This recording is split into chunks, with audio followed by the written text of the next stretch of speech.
Hi, Joseph. How are you? Very good. Thank you very much. Good to speak to you.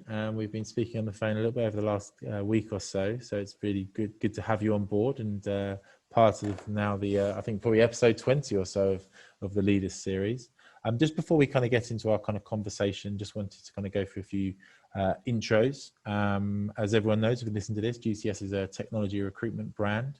We work in Europe and US.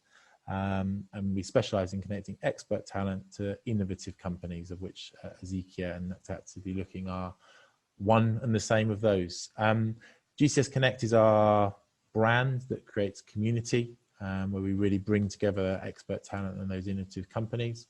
And the Leaders Series is something we've been doing since April. And really, it's talking to senior people in our network and having conversations on their thoughts around the current situation, pandemic, recession, et cetera, all those bad things, but also with regards to how business and technology can kind of bring us forward and help businesses survive and thrive in this kind of new normal, as it were. I've got Joseph Blass with me today. He works for a group which includes Ezekia and Not Actively Looking. And they work primarily and provide solutions, online solutions to the executive search market and to executives who are searching for roles. And I'm sure we'll find out a bit more about that. Joseph himself has been the CEO for 5 years and about 15 to 20 years kind of experience in the IT and telecoms market. The product itself, we've been talking about the product over the last kind of few weeks. We work with Ezekia. But it's a very, very good product. And there's a lot of different kind of pieces of software out there. So I'd say it's, for someone who has seen many demos, this is a very intuitive product. So if you are interested, this isn't an advert, but well, it is an advert. Please reach out to Joseph. We'll put his links in the comments and that sort of thing, so you can find out more for yourself. But Joseph, that's my little intro. I'm sure that you can kind of do yourself more justice. So just tell us a bit about yourself, a bit about the business that you work for. And maybe from your side, you know, how you guys have fared in the last 6 months during this this kind of lockdown situation. Well, firstly, thanks for having me on, and thank you very much for the kind words. We put a lot of effort into the software, and therefore, when people enjoy it and we get positive feedback, it's an affirmation of all the hard work that we put into it. Yeah. And while you're not advertising us, I'm not advertising you either, but I could say that many of our excellent talent has come through GCS. So there's a mutual appreciation society. Absolutely. Thank you. Yeah, so thank you for that. So the business itself really has two sides to it. One of it is Not Actively Looking, and that's a platform for senior executives where they could share information which is confidential to them, things like their salary aspirations, key achievements, willingness to relocate, their satisfaction in their job, you know, a whole bunch of things that one wouldn't put on a social platform or in the public domain. And then they could share it selectively with the recruiters of their choice. Sure. So it's the kind of thing that if someone gets a call from a recruiter and the recruiter says, you know, are you happy? What do you earn? The executive will ascertain that they want to share that information, and they will. And they wouldn't put that information on the public domain. Instead of going recruiter by recruiter, they could put that on Not Actively Looking and then tick the box to share that higher level information with any of the recruiters using Ezekia. Now, Ezekia is the other side of the platform, and that's essentially a full A to Z CRM and assignment management tool for the recruiters. Yeah, fantastic. And it's been going for how long? For 5 years. 5 years. Yeah. So you're a founder, as it were. So yes, I'm one of the founders. I founded it together. Yeah, I don't come from the industry. One of my colleagues does, and together we realized the gap, and we established first Not Actively Looking, and kind of Ezekia emerged out of Not Actively Looking. It's very interesting because obviously we work within the technology market, and the words "not actively looking" for us. I always say to clients that when we work with them, the majority of the candidates that we're going to send to you are passive. So the difference between active and passive is people who apply to jobs, people that send in their CVs, people that are active on the market, are not always the people that are most suited for the job. and the value of a recruitment agency is obviously to find the person that's most suitable for the job. And the person that's most suitable for the job is not necessarily someone who is actively looking, is passive. So what we always try to do when we say connecting expert talent is to connect the best person. And that is where the value sometimes of recruiter comes from, is to highlight those passive people. And obviously any tool that helps a recruiter to highlight that, or a talent person or a company themselves to highlight those people, is incredibly valuable. I think it's something that you can kind of get kind of very wrong, but it's definitely something that software can kind of really help to improve that process. Just a quick question then. So kind of coming in, I'm sure you kind of store data on your kind of your systems and the usage and that sort of thing. Have you seen an uptick, maybe even a huge uptick in the use of not actively looking with maybe people who are actively looking? You know, is it become, you know, is there lots of, you know, high level exec talent out there, or do you think that they're being kind of kept passive and inside their companies? Well. Interestingly, most of the candidates that or the executives that join, not actively looking, do so through a recommendation by the search firms that use us. So the search firms, and this, without getting into too much detail, but just kind of a high level overview, not actively looking is a fantastic tool from a GDPR perspective. Right. Yeah. Because as we all know, when a recruiter stores a CV or a candidate's profile, it becomes also a GDPR liability. While if the recruiter points the candidate to not actively looking, then the candidate manages their own profile, and therefore they're not a GDPR liability for the recruiter. Yeah, that's very interesting. And therefore, almost all of our candidates come through referrals from search firms. Sure. And therefore, it's just a pretty constant reflection of the number of search firms we have. And as our number of search firms that work with us on Ezekia ticks upwards, so do the candidates on not actively looking. Yeah. And from the clients that you speak to and from your market itself, I mean, do you feel there's a kind of an upturn kind of coming into the, you know, the September or autumn or whatever, or do you feel that there's a while to go till we're back to the kind of pre-COVID levels? Well, we had March, and March was obviously a shock when the whole thing started. And I think that gradually since March there's been a return to normality. Yeah.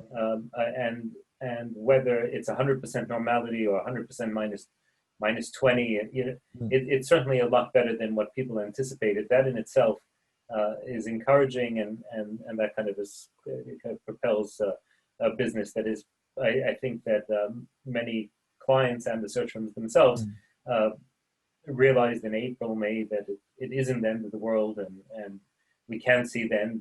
We can see the end of it, and there will be a light at the end of the tunnel at some point, and therefore business started to come back. So I don't see any difference today than I did to maybe a month ago or 2 months ago, but I think the fact that normality is continuing for 2-3 months already, that in itself is a very positive sign. And is your kind of platform global? So would you kind of deal with search firms who are placing around the world? Because I guess the talent is kind of global, isn't it? Absolutely, and our platform is completely global. And I'm trying to think of the southernmost or northernmost place, but I would say that our customers range from geographically from Sydney to LA, and from Santiago in Chile up to Helsinki in Finland. So it's a completely global platform, and we have customers in all 6 continents. Brilliant. Okay, and that's really interesting. Useful. It's a UK-based company, isn't it? Yes, it is. Yeah. Yeah, that's good. So we call it a global leader then. Absolutely, and technology-wise, yes, absolutely. Brilliant, fantastic. So, as I mean, kind of coming back to where we're at, you know, one of the things we try to do out of this, and it's obviously interesting because obviously you provide a service to leaders as well, but for yourself as a leader, what sort of kind of significant business challenges have you had to deal with in your kind of 20 years, you know, experience within the industry? Well, I'll answer at a very high level Sure. to that, because we all know that that every business faces challenges.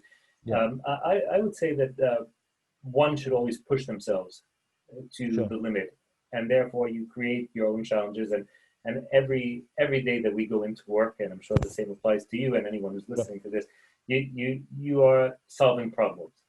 Sure. And the question is, well, once you solve the problems, then you have nothing left to do. But Mm. then what you do is you create the next challenge, and then you solve that. Yeah. Speaking at a very high level, we all have challenges that we create, and actually you want to push yourself and create challenges, and then you solve them. So I think that's a constant move for innovation, and innovation in itself is a challenge, and therefore and once you solve it, then innovation never ends, essentially. And therefore I would say that once one chooses in a career in an industry like the one I have, which is telecom and technology software, then you'll almost by definition have endless challenges, because you're always innovating, and innovation means a constant challenge. So that's the consistent, that we're always innovating.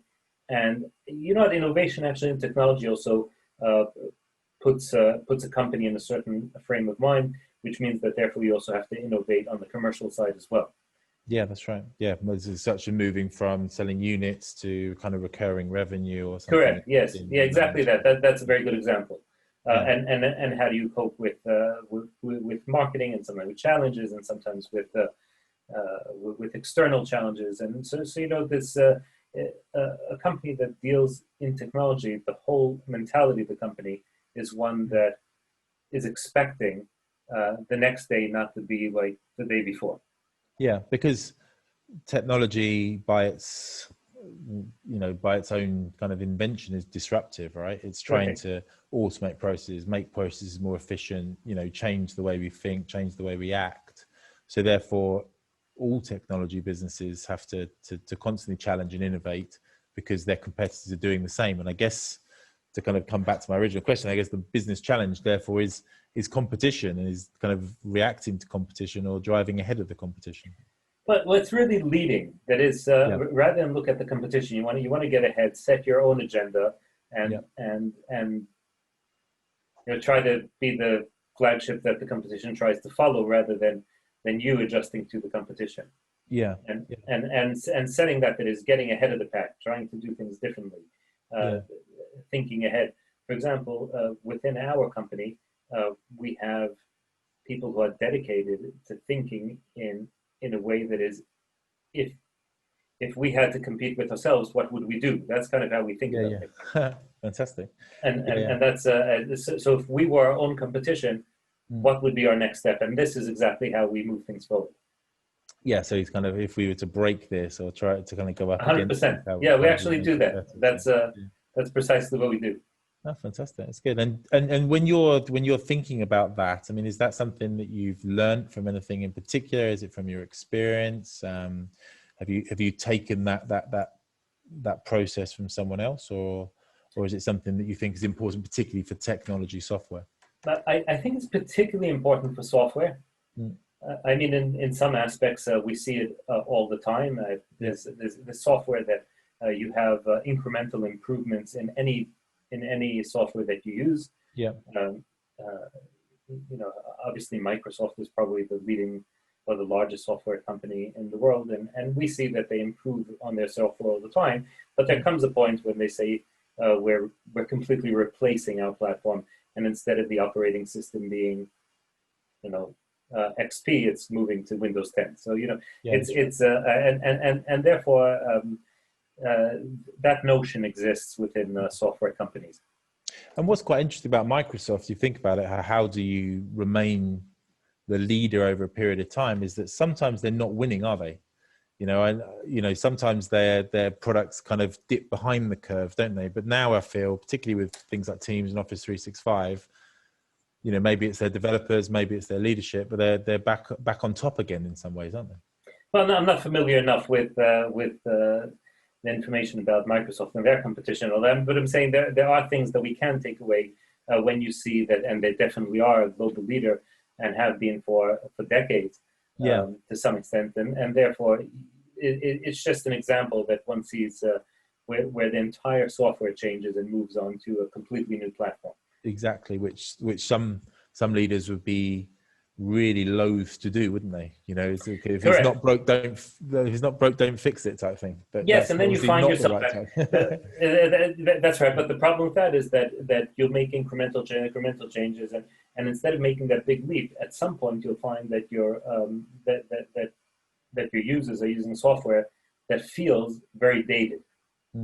And that's what we're trying to avoid. Is that the background with Ezekia then kind of coming out? That's kind of the big leap for you guys, I guess, isn't it? You know, to kind of Ezekia is constantly evolving. Yeah. So Ezekia is always evolving, and you know, in the back of our mind, we're also thinking of the Ezekia 2.0. So, and I can tell you that the first day that Ezekia 2.0 comes out, the next thing that'll be in front of mine will be Ezekia 3.0. So, you know, that's just the way software development works, I guess.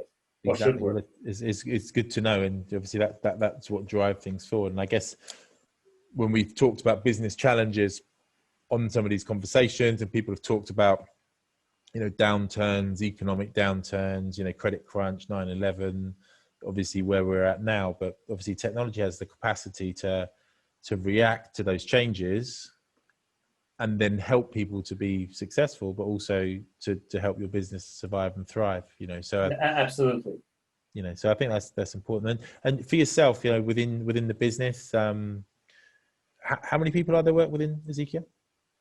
About 25 now. 25 25 to 30.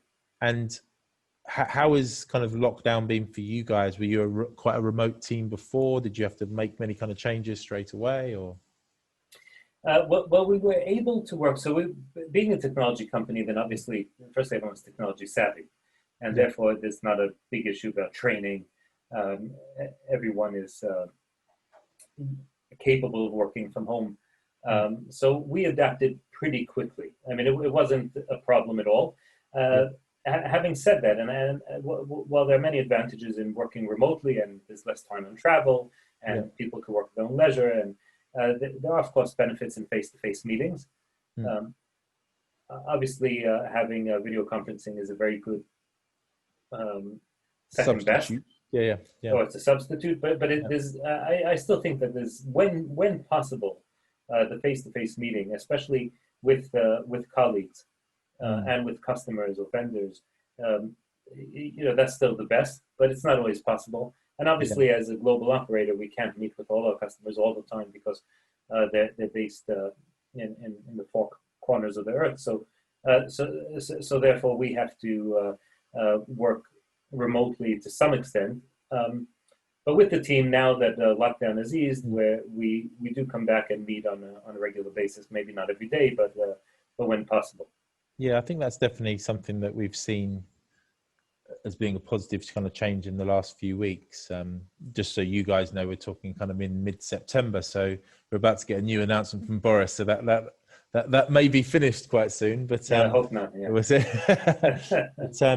and for yourself, you know, as a leader, do you find it kind of positive? You mentioned about obviously the kind of positive sides of it. Do you find it more difficult as a leader, as a CEO, to drive the company, to have this kind of, you know, innovative kind of culture without having that, you know, constant human touch? I haven't found that. I mean, honestly, I have not found that to be a problem. And it's just the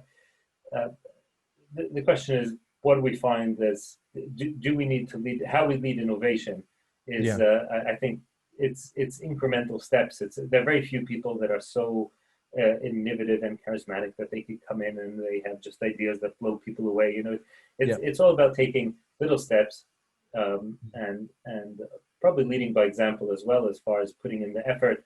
And as it happens, and again, also, you know, a lot of our team, we have a very dedicated team. The atmosphere is fantastic, and we made it through the early stages of COVID, and now that we're coming out, it's even better. So we didn't find any issue internally with the restrictions. other than the fact that it is nice to meet people face to face, and that happened less than we expected. So I think on balance, yeah, there are a few disadvantages. There are a few advantages. On balance, I think things continued pretty much as normal, other than maybe the first week or two when we had a plan for the adjustments, and if you and have a bit surprising. it seems to me that if you have a strong team to start off with, it will remain a strong team. If you have problems with your team, then you're probably going to have problems with your team in the office or outside the office. I think Correct. That's the thing, isn't it? You've got to have a strong team and keep motivating that strong team. Well, actually, I would say that the team is probably even more important than the technology, because you could have the best technology and the best ideas and the best plans, and you will get nowhere if you don't have a great team. Yeah. And on the other hand, if you have a plan and for whatever reason it needs to change because circumstances change, and therefore your plan isn't as good as you thought it was, but you have the right team in place, then they provide that flexibility that will allow you to change and adapt and make yourself relevant again. And therefore, looking at a business in kind of a holistic way, I would put a much bigger emphasis on the team than I would on the technology. Sure. Okay. Because with the right team, you can achieve anything. Yeah. And with the right technology, if you don't have the right team, you can't achieve anything. And that goes back to the importance of people, even in a technology business. 100%. It's people is by far. I mean, obviously, I'm sure this is music to your ears, and you would. and you would agree with me completely. But there's 100%. The people are what make a business much more than technology.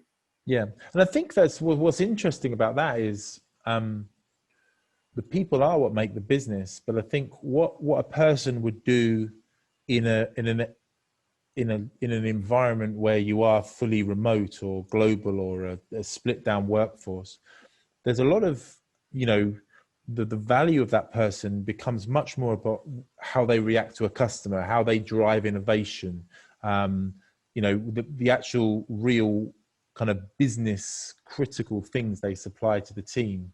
I do think that what we're seeing from our businesses is that there is a lot more focus on making sure that you have real kind of game changers within your business and within your teams, and maybe less kind of support staff or less I think people have kind of tried to run leaner and more efficiently, partly due to economics, but also just due to the fact that because there's less office space or whatever, that people can do that. I don't know if that's something that you've seen maybe from your execs. Maybe they're being asked to do more stuff. Or so I would say that businesses generally are a lot leaner, and that's probably true. But I think the definition probably of what you're looking for in the optimal employee is less innovation necessarily, because not everyone has to be innovative. Obviously, if you're in certain roles, you have to be. Yeah. And therefore, that wouldn't be accurate to say across the board. What probably is accurate to say across the board is that you want at every level of the business, whether they're admin staff or the CEO, you want people to treat the business as if it's their own. Very good point. Yeah. If this was yours, what would you do? Now, some people, they're not in a job that requires innovation. But even if someone has and I don't want to use the wrong term, but even if someone has, let's say, a menial job, then there's a way to perform it to perfection. And there's a way to perform it to say, it's only menial, who cares? And I see that. I think as well, the way that we were talking before about kind of salespeople and then maybe account managers or people that deal with, like, you've won the sale, is fantastic salesperson that deals with you and sells you a product or something. And then you come to the implementation person or the account manager, and they can't quite back up that level of correct, charisma and insight that the original salesperson gave you. I've had that quite a lot in my career. I'm assuming you have as well, obviously, as a user absolutely of products. But it's very important. Like you said, the culture has to be excellent all the way through. All the way through, yes. And if you don't have that, that's a problem. And also, even as a salesperson, the salesperson shouldn't be the goal of a salesperson is not to sell. The goal of the salesperson is customer satisfaction. Yes, yes. And if you have customer satisfaction, the sale is just a byproduct almost. Yeah, that's right. And what you'll get from customer satisfaction is ongoing sales because you have an excellent relationship. Correct. And therefore, now obviously, if you have customer satisfaction, you can't replicate it, then you have a problem. But the goal of a salesperson is to say, I want to get this customer on board, and for them to be happy for the long term. Yeah. And if you're able to achieve that, then the sales will come. Yeah, and in whatever business challenge you're kind of going through, that you'll be able to kind of ride that out because you have strong customer relationships, which is generally what a kind of business needs and what a business wants, right? Yeah, correct. And also in technology, I mean, we're a technology company because we're a software company, so we're very attuned to technology. But most of our customers are not technology companies. They're search companies and in recruitment.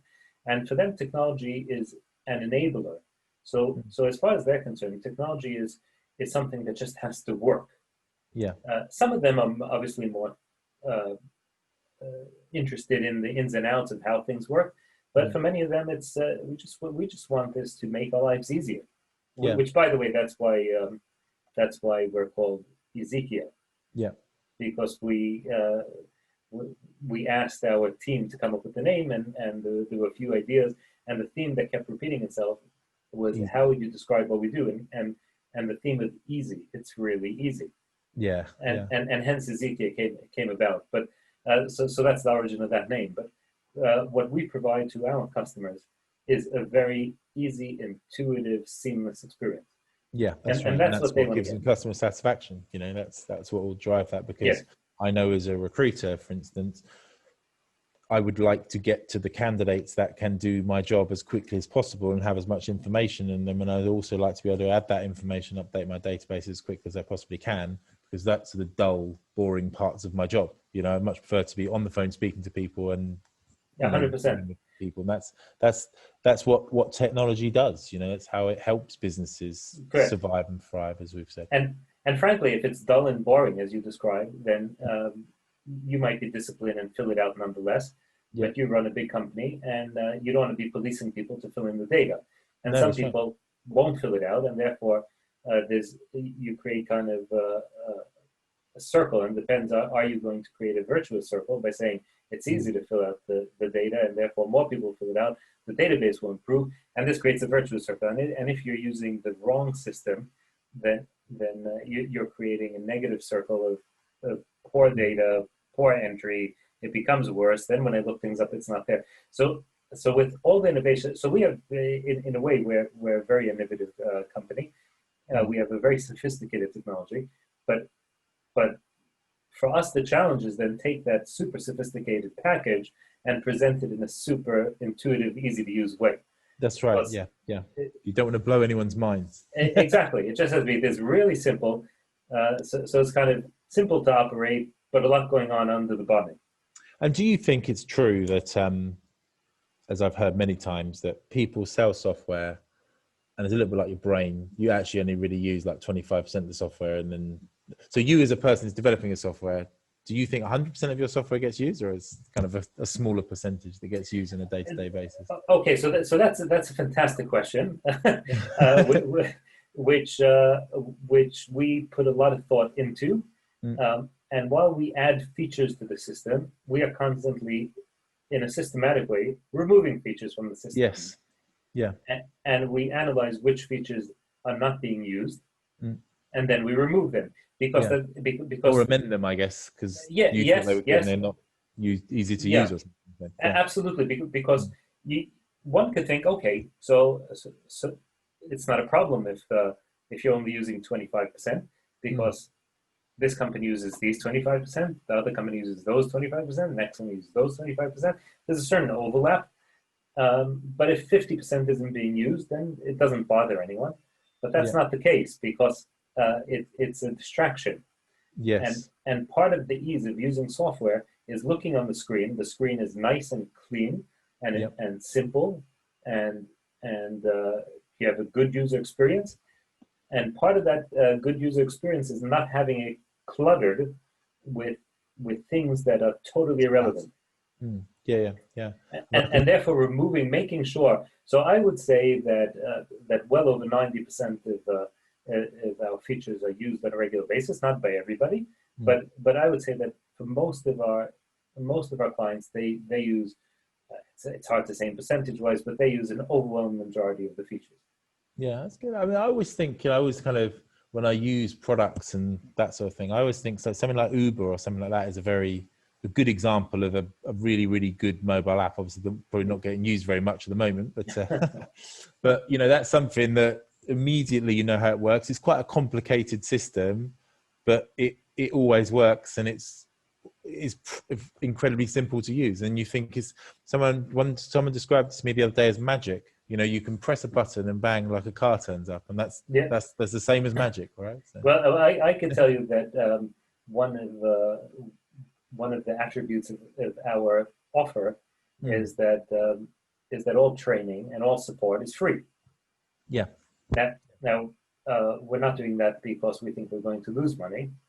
We do that because we know that the training and support is the training is so easy and the support is so minimal that it actually doesn't cost us much. And we think that's a unique selling point, because you might be using a system today that everyone on their support team by first name, and you call them and and you have some kind of support package and all that. And with us, we say, whatever you need. People say, whatever, yeah, absolutely. Whatever you need, it's free. Yeah. And then with most of our customers, they have a few questions in the first week, 2 weeks, maybe a month. A month after they join, it's like, well, you give the example of Uber, how complicated it. You just figure it out because it's simple. Yeah, that's right. And you shouldn't have to have like massive books or downloads of many pages. It should be pretty kind of, like we said at the start, kind of correct. So, yeah. And one of the questions I wanted to ask, obviously we both work within the kind of technology landscape, and you're obviously thinking about better ways to supply products to the technology market. How do you think that it will change post-COVID? Do you think there will be a big change? And have you seen any changes already in what your clients are talking to you about or requesting? But our clients are typically very, very busy under normal circumstances, and a lot of them fly a lot. So there's a lot of travel in our industry. Yeah. Because at the executive level, the executives are international, and many of the assignments are international, and they have international colleagues. So a lot of time is spent on travel and meeting people. And I think now with people having more time to think about the back office technologies, then suddenly it kind of the penny drops to a lot of people and say, well, why are we using this software? Is this the best software that we should be using, or is there better in the market? So I think that what COVID did is it gave a lot of firms, sometimes unfortunately, it gave people time for reflection. Yeah. And they were able to look at some processes that they just didn't have time to before. So I think that's probably one of the big changes that happened over the past few months. Is there was many firms had time to think about the technology that they use, rather than only thinking about the next client. Yeah, that's right. And in a way, it's unfortunate because obviously you want to be thinking about clients, but in a way, it was a very good opportunity to make the necessary changes. And again, one of the attributes of Ezekia is that the switchover from any existing platform that you're using is completely seamless, and is done in a matter of a few weeks. And therefore, it's not like I have to take upon ourselves a project, and now it's a 6-month experience. It's a very quick, seamless, pleasant experience almost. And a month later, you are in a technology that's saving you headcount. Yeah, that's right. A lot of money. So helping you to be more efficient as well. Totally, and it's noticeable immediately. Yeah. And if that was something that used to cost a lot of money, and we have to plan for a 6-month transition, and it's going to cost a lot of money, and there will be a disruption. But if we say, now is the 22nd of September, and you decide to move, and by the 20th of October you'll be on a brand new, easy to use platform, then now is a good time to do it. Brilliant. Brilliant. Okay, fantastic. Well, it's been really, really good to speak to you today, Joseph. Lots Thank of you so great much, David. insight. I particularly like the stuff about the big leap. You know, I think everyone is thinking now about those big leaps they have to take in order to kind of move forward now. So it's really great to hear a kind of company that's taking that to their core and is working on that every day. So really good to speak to you. Thank you very much. Have a Thank you, great David. day. Thanks for the opportunity. Very nice to speak to you. It's very I'm nice sure to work with you as well, I should say. we'll- We've been working together for years and hopefully for many years to come. Good stuff. Well, speak to you soon. Thank you very much, Okay, Joseph. thank you so much, David.